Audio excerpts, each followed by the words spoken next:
নির্বাচনের প্রস্তুতি নিয়ে সিইসির সঙ্গে বিএনপির বৈঠক। ভোটের অধিকার প্রতিষ্ঠার আহ্বান তারেক রহমানের।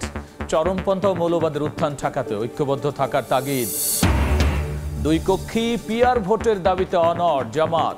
জুলাই সনদের আইনি ভিত্তি ও সংস্কারে সরকারকে বাধ্য করার হুঁশিয়ারি। নতুন দেশ গড়তে নতুন সংবিধান দাবি এনসিপির। রাজধানীর মহাখালীর একটি পেট্রোল পাম্পে ভয়াবহ আগুন। ফায়ার সার্ভিসের 11টি ইউনিটের চেষ্টায় নিয়ন্ত্রণে।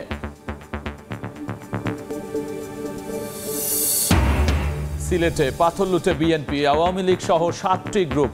ভাগ বসান সরকারি কর্মকর্তারাও, আত্মগোপনে অভিযুক্তরা। প্রশাসনের বিরুদ্ধে লোক দেখানো তৎপরতার অভিযোগ। এবং রবীন্দ্র বিশ্ববিদ্যালয়ের স্থায়ী ক্যাম্পাসের প্রকল্প পাস। শিক্ষার্থীদের আনন্দ মিছিল।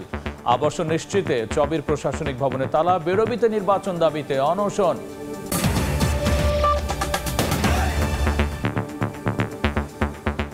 জনপদের সময় সঙ্গে আছি আমি গোলাম রাব্বি।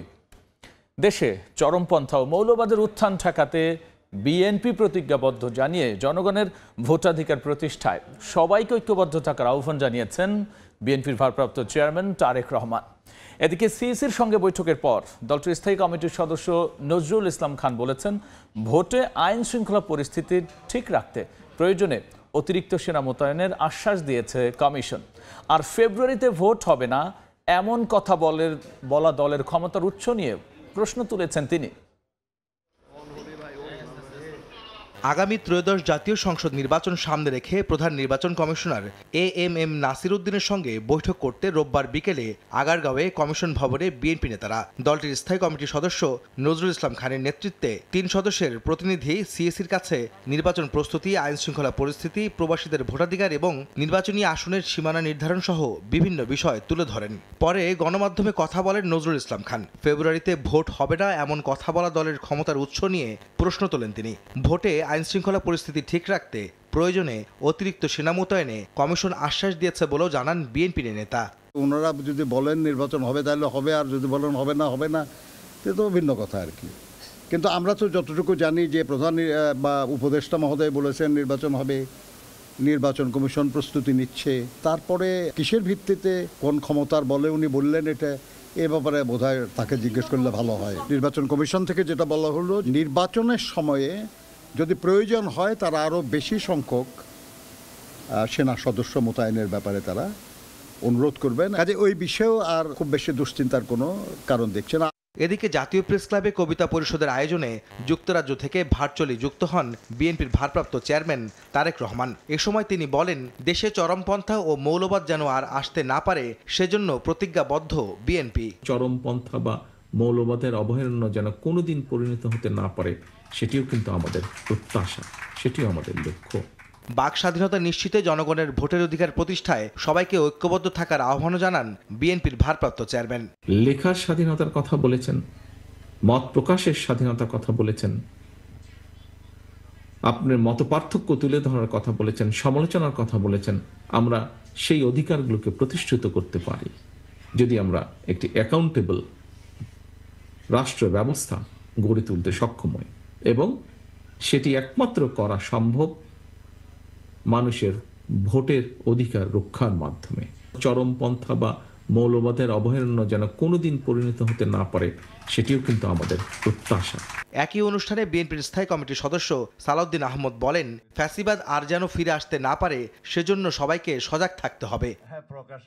আহমেদ সালেহীন, সময় সংবাদ, ঢাকা। জুলাই সনদের আইনি ভিত্তি ছাড়া নির্বাচন হলে আরেকটি ফ্যাসিবাদের জন্ম হবে এমন শঙ্কা জামায়াতের।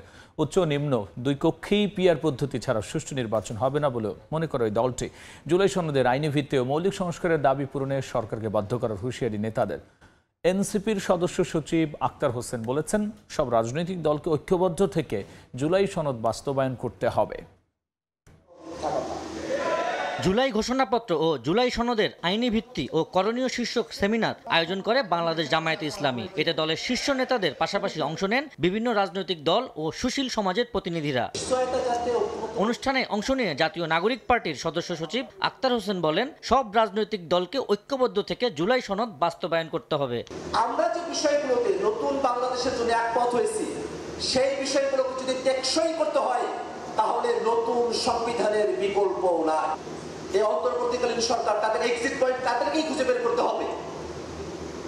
তারা লিগ্যাল ফ্রেমওয়ার্ক অর্ডার এলএফও করার মধ্য দিয়ে নিজেরাও যেমন এক্সিট পয়েন্ট পাবে, বাংলাদেশের মানুষেরা জুলাই সনদ বাস্তবায়নের আইনি ভিত্তি পাবে, গণপরিষদ নির্বাচনের মধ্য দিয়ে নতুন সংবিধান হবে, ফ্যাসিবাদী সংবিধান থেকে মানুষ মুক্তি পেয়ে গণতন্ত্রের পথে বাংলাদেশ উত্তরণ ঘটবে। জুলাই সনদের আইনি ভিত্তি না নিয়ে নির্বাচন হলে নতুন করে ফ্যাসিবাদের জন্ম হবে মন্তব্য করে জামায়াত নেতা মিয়া গোলাম পরোয়ার বলেন, পিআর পদ্ধতি ছাড়া কখনোই সুষ্ঠু নির্বাচন হবে না। এদিকে পিআর সংস্কার এবং জুলাই সনদের আইনি ভিত্তির দাবি পূরণে সরকারকে বাধ্য করা হবে বলে হুঁশিয়ারি দেন জামায়াতের নায়েবে আমির সৈয়দ আব্দুল্লাহ মোহাম্মদ তাহের। বলছে 70 অথবা 78% লোক বলছে পিআর পদ্ধতি নির্বাচন। লোয়ার হাউস এবং আপার হাউস প্রস্তাবিত দুই হাউসেই আমরা পিআরের নির্বাচন চাই। যারা দুর্নীতিমুক্ত বাংলাদেশ চাই সবাই মাঠে আবার ঐক্যবদ্ধভাবে যৌথভাবে আমরা এই দাবি পূরণে সরকারকে বাধ্য করব। এ সময় আগামী নির্বাচনে একটি দল ছাড়া সব রাজনৈতিক দল একই মঞ্চে আসার ইঙ্গিত দেন জামায়াতের এর নেতা। আবু সাইদ নিশান, সময় সংবাদ, ঢাকা। জুলাই সনদের চূড়ান্ত খসড়ায় কিছু অসঙ্গতি দেখছে বিএনপি। দলটির নেতারা বলছেন, সাংবিধানিক রূপ দিতে হলে সংসদের মাধ্যমে করতে হবে, অন্য কোনো উপায় নেই। আর জামাত বলছে, বাস্তবায়ন প্রক্রিয়া পরবর্তী নির্বাচিত সরকারের হাতে ছাড়লে জাতির সঙ্গে প্রতারণা করা হবে। অন্যদিকে সনদের বৈধতা নিয়ে প্রশ্ন তোলার সুযোগ না রাখার পক্ষে সমর্থন জানিয়ে উচ্চকক্ষ গঠনে পিআর পদ্ধতির সুরাহা চায় এনসিপি। আর সিপিবি বলছে, খসড়ায় ফুটে উঠেছে বিশেষ গোষ্ঠীর বয়ান। শনিবার কাঙ্ক্ষিত জুলাই সনদের পূর্ণাঙ্গ খসড়া পেয়েছে রাজনৈতিক দলগুলো। এতে বলা হয়েছে, আইনি বৈধতা নিয়ে আদালতে প্রশ্ন তোলা যাবে না। সংবিধানে ভিন্ন কিছু থাকলেও প্রাধান্য পাবে সনদ। স্বাক্ষর করার প্রস্তুতি হিসেবে 20 আগস্টের মধ্যে চূড়ান্ত মতামত চেয়েছে জাতীয় ঐকমত্য কমিশন।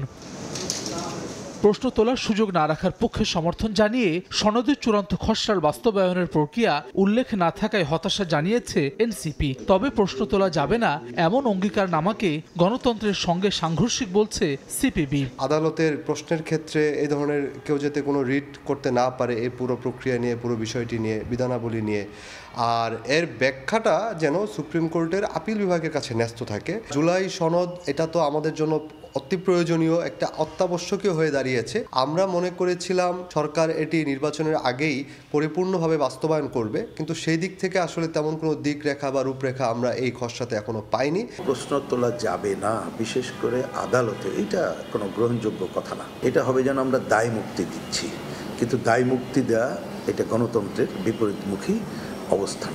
খসড়ায় কিছু অসামঞ্জস্য রয়েছে জানিয়ে বিএনপি নেতা সালাউদ্দিন আহমদ বলেন, সনদকে সাংবিধানিক রূপ দিতে হলে সংসদে যেতে হবে। আরেক নেতা ইকবাল হাসান মাহমুদ টুকু বলেন, বাস্তবায়ন প্রক্রিয়া নিয়ে যারা জলঘোলা করছে তারা পতিত সরকারকে সহায়তা করছে। কিছু বিষয়ে অসামঞ্জস্যতা আছে, আর কিছু বিষয়ে সঠিকভাবে উপস্থাপিত হয়নি। তবে এগুলো আমরা আমাদের মতামতে উল্লেখ করে তাদেরকে জানিয়ে দেব। ওনারা 20 তারিখের মধ্যে পাঠাতে বলেছেন, আমরা এর ভিতরে আশা করি পাঠাতে পারব। আমরা জাতীয় ঐক্য স্বার্থে আমরা ছাড় দিয়েছি, আমরা এগ্রি করেছি। সাংবিধানিক রূপ দিতে হলে পার্লামেন্টে যেতে হবে, সুতরাং পার্লামেন্টে ছাড়তেই হবে। যত জল ঘোলা করা হবে, পানি ঘোলা করা হবে, তত পতিত সরকারের সুবিধা হবে। সনদের বাস্তবায়ন পরবর্তী নির্বাচিত সরকারের হাতে ছেড়ে দিলে জাতির সঙ্গে প্রতারণা করা হবে বলে মন্তব্য করেছে জামায়াত ইসলামী। জাতির কাছে ওনাদের প্রতিশ্রুতি বাস্তবায়ন করতে হলে এই সরকারকে জুলাই সনদকে আইনি ভিত্তি দিয়ে অবশ্যই এই সরকারের মেয়াদের মধ্যে নির্বাচনের পূর্বেই এর আইনি প্রক্রিয়া বাস্তবায়ন করতে হবে। ঐকমত্য কমিশনের মেয়াদ 15 সেপ্টেম্বর পর্যন্ত 1 মাস বাড়িয়ে মন্ত্রিপরিষদ বিভাগ থেকে প্রজ্ঞাপন জারি করা হয়েছে। বাস্তবায়ন প্রক্রিয়া এবং সনদ চূড়ান্ত করতে রাজনৈতিক দলগুলোর সাথে আবারও বৈঠক হওয়ার কথা রয়েছে ঐকমত্য কমিশনের। হাসান ওয়ালি, সময় সংবাদ, ঢাকা। জনপদ সময়ে আরও থাকছে। বগুড়া শহরের বার্কি খালে মাছ ধরার জালে উঠল গ্রেনেড। সেনা অভিযানের 6টি উদ্ধার, নিষ্ক্রিয় করতে ঘটনাস্থলে বোম ডিসপোজাল ইউনিট। রাজধানী মহাখালীর পেট্রোল পাম্পের আগুন, ফায়ার সার্ভিসের 11টি ইউনিটের আধা ঘন্টার চেষ্টায় এসেছে নিয়ন্ত্রণে। সন্ধ্যা 7:18 আগুন লাগার খবর পায় ফায়ার সার্ভিস। খবর পেয়ে ফায়ার সার্ভিসের তেজগাঁও শিল্পাঞ্চল স্টেশন থেকে ঘটনাস্থলে যায় 3টি ইউনিট। পৌঁছেই আগুন নেভানোর কাজ শুরু করে তারা। পরে আশপাশ থেকে আরও 8টি ইউনিট ঘটনাস্থলে যায়। আধা ঘন্টার চেষ্টায় নিয়ন্ত্রণে আসে ওই আগুন। স্থানীয় বিএনপি, আওয়ামী লীগ সহ 7টি গ্রুপে ভাগ হয়ে সিলেটে চলে পাথর লুট। এতে ভাগ বসিয়েছেন সরকারি কর্মকর্তা, আইন শৃঙ্খলা রক্ষা বাহিনীর সদস্যরাও। এমনটাই অভিযোগ এলাকাবাসীর, যদিও জড়িত থাকার কথা অস্বীকার করেছেন অভিযুক্তরা। এদিকে পাথর উদ্ধারে প্রশাসনের তৎপরতাকে লোক দেখানো বলছেন স্থানীয়রা। দিগেন সিংহ, নওশাদ আহমেদ চৌধুরীর ছবিতে দেখব আমিনুল ইসলামের রিপোর্ট।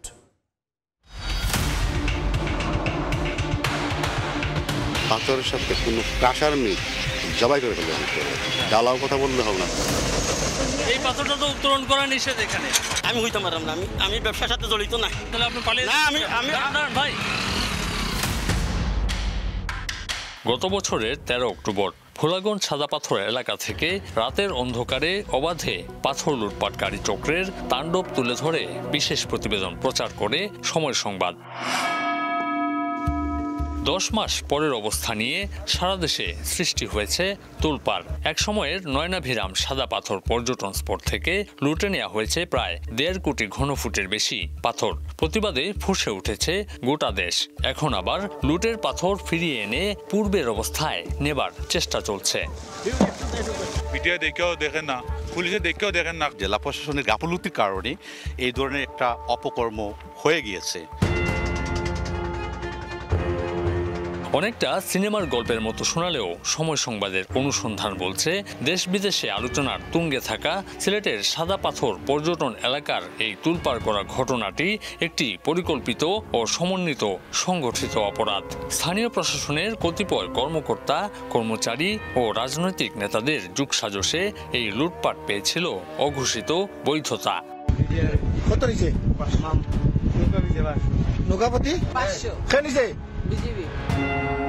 লুটপাট চলাকালে কোম্পানিগঞ্জ থানা পুলিশের ভূমিকা নিয়েও আছে নানা প্রশ্ন। বালু লুট হয়েছে দেখে আমি যখন পুলিশ বাইরে ফোন দিয়েছিলাম, তখন বলে ভাই এখানে আমাদের ওসি স্যার না করছে, আমরা এখানে অভিযানে যেতে পারবো না। গেল বছরের আগস্ট থেকে ডিসেম্বরের শেষ দিক পর্যন্ত দিনে রাতে সাদা পাথরের নিকটবর্তী রেলওয়ে বাংকার এলাকা থেকে লুট হয় পাথর। এরপর সাদা পাথর পর্যটন স্পটের দিকে অগ্রসর হতে থাকে লুটেরা চক্র। এই লুটপাটে আলোচনায় আসে ধলাই নদের 2 তীরের 2 শাহাবুদ্দিনের নাম। নামের মিলের পাশাপাশি অবাক করা বিষয় হলো এই 2 শাহাবুদ্দিনের বাবার নামও একই, যদিও অমিল কেবল রাজনীতিতে, একজন বিএনপি এবং অন্যজন আওয়ামী লীগ নেতা। 2 শাহাবুদ্দিন ছাড়াও স্থানীয় আলফো চেয়ারম্যান সহ অন্তত 7টি গ্রুপের বিরুদ্ধে রয়েছে পাথর চুরি ও চাঁদাবাজির অভিযোগ। সদ্য সাবেক বিএনপির সভাপতি নির্দিষ্ট একটা বলয় ছিল, সেই বলয়টা কিন্তু লুটপাটে সরাসরি অংশগ্রহণ করেছে। কয়েক মাসে রেলওয়ে বাংকার এলাকা পরিণত হয় ধ্বংসস্তূপে। সাদা পাথর পর্যটন স্পটের প্রায় 50% পাথরই গায়েব করে দেয় লুটেরা চক্র। লুটপাট যখন শতভাগ সফল, তখন টনক নড়ে সবারই। দলীয় পদ স্থগিত হয় কোম্পানিগঞ্জ উপজেলা বিএনপির সভাপতি সেই শাহাবুদ্দিনের। অভিযানের নামে জেলা প্রশাসন ও যৌথ বাহিনী তল্লাশি শুরু হয় পাথরবাহী ট্রাকগুলোতেও। আমার হাতে যে পাথরটি আপনারা দেখতে পাচ্ছেন, এই পাথরটি স্থানীয়ভাবে উত্তোলন করা নিষিদ্ধ, যেটি আসলে দেশীয় পাথর। এই এলাকাতে এলসির পাথর ঢাকায় যায় বলেই একটি প্রচারণা রয়েছে এবং এই এলসির পাথরের চাদরে মুড়িয়ে এই পাথরটি আসলে নিয়ে যাওয়া হচ্ছে অনেকটা কৌশলে। এসব ট্রাকের সঙ্গে চুরি হওয়া পাথর পরিবহনে কিভাবে চুক্তি হয়েছিল তা জানার চেষ্টা করে সময় সংবাদ। মাল কিনছেন, মালটা কিনে ট্রান্সপোর্টে দিয়েছেন, ভাই আমার মালটা এই জায়গায় পাঠাই দিবেন আপনার ট্রান্সপোর্টের গাড়িতে। তখন ট্রান্সপোর্ট আঙ্গরে কল দিব, ভাই এই জায়গায় মাল আছে, যাইবেন এত টাকা ভাড়া। তখন আমরা পোষাইলে যাই। এদিকে অভিযান শুরু হওয়ায় গা ঢাকা দেন লুটপাটে অংশ নেয় অভিযুক্ত সকল গ্রুপের নেতারাই। ভারতে পালিয়ে যাওয়ার গুঞ্জন ওঠে বিএনপি নেতা শাহাবুদ্দিনের। লাপাত্তা আওয়ামী লীগের শাহাবুদ্দিনও। টানা 3 দিন চেষ্টার পর খোঁজ মেলে বিএনপির পদ স্থগিত হওয়া নেতা শাহাবুদ্দিনের। নিজেকে নির্দোষ দাবি করেন তিনি। একইভাবে নিজেকে নির্দোষ দাবি করেছেন আওয়ামী লীগের শাহাবুদ্দিনও। আমি সিও সাহেবের সাথে সরাসরি কথা বলছি, দেখা করছি, উনি বলছেন এটা আমার দায়িত্বে পড়ে না, এবং আমি ডিসি সাহেবের সাথে কথা বলছি, বারবার আমরা ডিসি সাহেবের সাথে কথা বলছি এবং এসপি সাহেবের সাথে দেখা করছি, কথা বলছি, কিন্তু সবাই বলছে দেখবো, আমরা দেখবো, কিন্তু এই দেখতে যেতে এইগুলো সব এই লুটপাট হয়ে গেছে। এখন সবাই দায় আমার উপরে চাপাইতেছে। আমি এই ব্যাপারে কিছু জানি না, যে যার মতো করে পারে আনছে, এরা হয়তো উদ্দেশ্য হতে পারে যে আমি এগুলা করছি। এদিকে অভিযুক্ত আলফু চেয়ারম্যানের খোঁজে তার থানাবাজার এলাকায় ভাড়া বাসায় গিয়ে তাকে পাওয়া যায়নি। তবে অভিযোগ অস্বীকার করেছেন তার স্বজনরা। আমাদের ফ্যামিলি পাথরের সাথে কোনো সংযোগ নাই।